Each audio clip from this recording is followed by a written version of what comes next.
I'm your host all season long for Meet the Members of the National Ski Patrol. Again, our motto is we're coming to a mountain near you. So, hey, jump on the truck, jump in the bandwagon, because we're not waiting for anybody. We're coming. We're driving all up and down the East Coast. We just got back from Colorado. I was home for about 4 days, got a little itchy, got in my truck in the Meet the Members of the National Ski Patrol truckmobile and drove 7 hours all the way up to southern Vermont, to Stratton, Vermont. And I will say a mountain that I've never been to. And I often say that scratch this off the bucket list, but I'm going to highlight that. Folks, have you ever been to the legendary Stratton Mountain here in southern Vermont? You got to get here. This is unbelievable. Getting ready to kick off the Christmas season. They're getting terrain here, like unbelievable opening terrain every day. Chris Schilling, the ski patrol director here, just told me, he said, hey, Mark, wait a day and we'll have another 10 trails open. Hey, the skiing's great here. You got to get out on snow. But I'm not here to talk about me. I'm here to talk about meeting another couple of members of the National Ski Patrol. And right off the bat, we have Pete Berman. Pete is, hey, we're all experienced, we're all professionals, but Pete's only been a ski patroller for 2 years, but I'm sure, Pete, in those 2 years, you've had a whirlwind experience and a whole bunch of fun. How fun is it to put that red jacket on and come up here every day on a mountain like this? It's a great experience, Mark. There's nothing better than being out here early in the morning doing the trail checks, getting out skiing, seeing the public, working with our fellow ski patrollers and safety patrollers.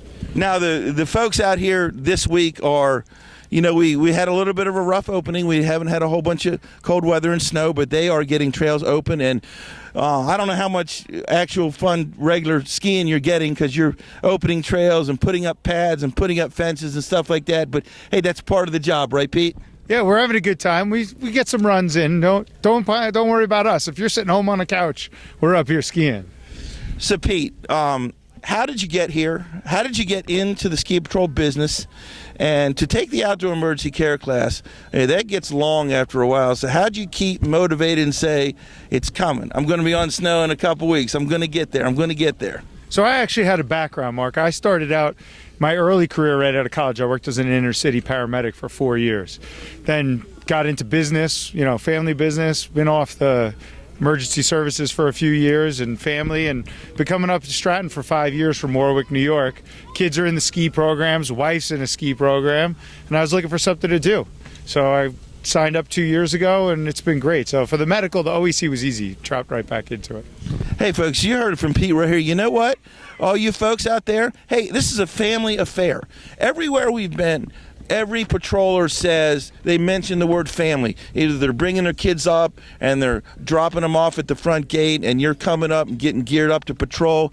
Hey, you can ski with your family, not all day, but you know what? You can see, there's not very often you can bring your kids to work. And that's another fun thing about this game. Absolutely. Bring your kids to work and then hand them to somebody else to get them into great skiers. So we have a lot of fun out here. So paramedic, EMT paramedic from the city to the pristine mountain here in Vermont, where a little different. I mean, you're worried about a little different kind of a medical scenario than you were in the box in the city. Absolutely. It's different, but at the end of the day, it's still just taking care of people and working together as a team.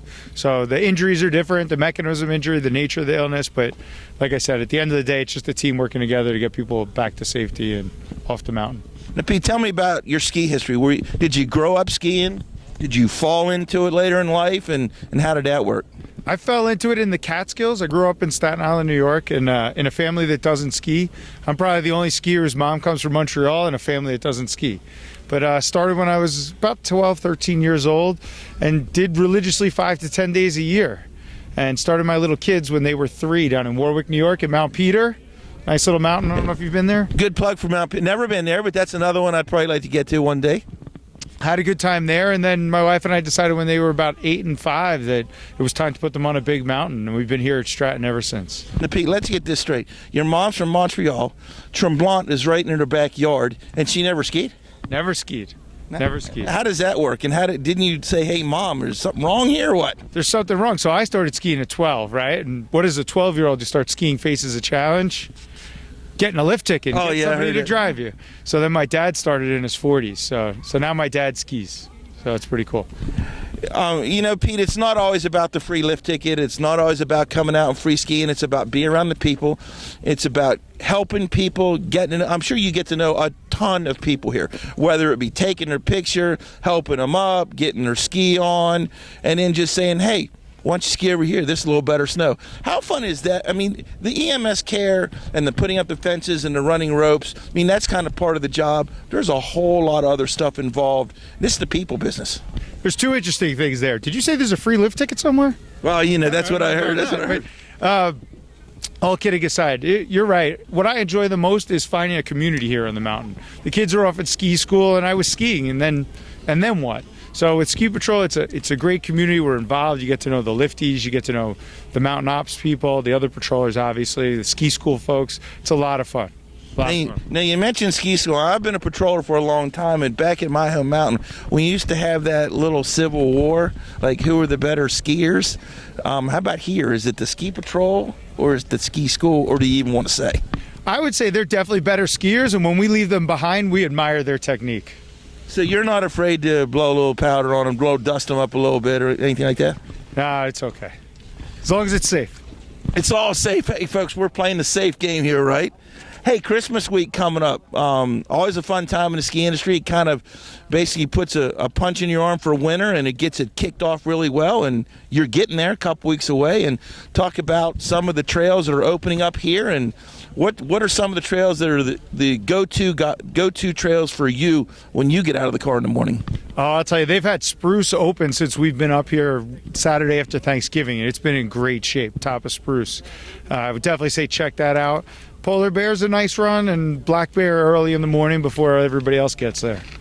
Hey, you heard it, folks. If you want to ski slopes like Spruce and Black Bear here at Stratton Mountain, all you have to do, if you want to do it the really, really, really fun way, instead of just buying a ticket, hey, come on out and join the Ski Patrol. If you want to get started in a ski patrol and you just don't know how, you don't know where to turn, hey, just pick up the phone. Call Chris Schilling up here at the mountain. If you can't get a hold of Chris because he's out opening about 10 more trails, hey, just log on to www.nsp.org, and the folks out at Lakewood, Colorado, and Melanie and Megan and all the Candace and all Josh and all the guys out there will definitely point you in the right direction. Who pointed you in was there any patroller, Pete, that kind of said, hey, come on out, put the red coat on? It's all about marketing. They put a sign up in the bathroom, and I saw that, and they did like a discovery day in March the season before. So we spent about a day down there at the lodge meeting some folks, and then we went out with a couple of people and skied a few runs. Well, you heard it here, folks. If you can't find anybody how to patrol, go to the bathroom, right, Pete? That works? There you go. You can always find us in the bathroom. I heard that. Okay, Pete, there are challenges. Sometimes it's kind of hard to get things going. What's some of your big challenges maybe it's getting to the mountain, maybe it was become a patroller, and how much is the fun kind of overcame anything that put a little loophole in your plan? Listen, it's like anything else in life. You walk into a room full of people that all know each other. They're welcoming, but it takes a little while to get used to it. And you're out doing things you've never done before in life, probably putting up pads and ropes and learning to tie knots. And I'm still wearing Velcro sneakers, so tying knots was quite a hurdle. But it's a good group of people, and just stick with it through a couple of days that maybe it's not fun, and it gets once you're settled in, you really enjoy it. The ski patrol is kind of like the cheer show on TV when you walk into the bar and everybody knows your name, right? For sure. And how fun are the morning meetings? I'm sure when Chris gets up and when the supervisors get up and gives you the agenda for today, and you're just itching going, okay, let's go. It's snowing outside. Morning meetings are great, except for when it's snowing outside. And if it's snowing outside, I'm always at the back of the room. And guys expecting some snow this week, I heard. A little bit of fluff on the ground. They are. There's some today coming. If you stick around, you get lucky, get some skis on those feet. And I think Tuesday we're getting something. This has been a great opening couple weeks.